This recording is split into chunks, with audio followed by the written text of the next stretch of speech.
মেয়েদের যখন একটু বড়লোক ঘরে বিয়ে হয় তখন সে যা করে। মা, তোমাদের না আমি বলেছিলাম আমরা আসার আগে তোমরা ঘরে এসিটা লাগিয়ে নেবে?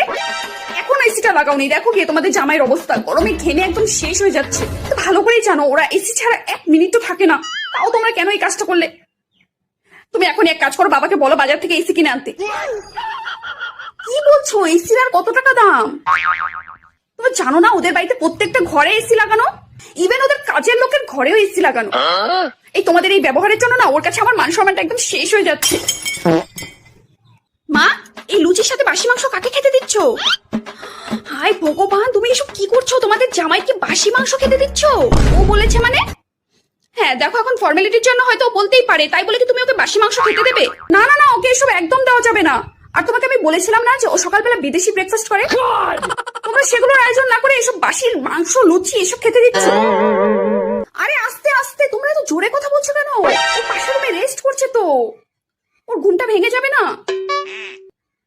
না না কাকিমা, ওর সাথে এখন একদম দেখা করা যাবে না, ওর এটা রেস্টের টাইম। তোমরা এক কাজ করো, তোমরা না বিকেল 5টার সময় এসো, তখন ও একটু হলরুমে বসবে, ওর সাথে কথা বলে নিও। আর হ্যাঁ, তোমরা না একটু ভালো ড্রেস পরে এসো, এইসব ড্রেস পরে একদম ওর সামনে এসো না। হ্যাঁ গো, আমার শ্বশুরবাড়ি অনেক বড় লোক, অনেক। এটা? হ্যাঁ, এটা তো ডায়মন্ড নেকলেস, অনেক দামি, অনেক দামি।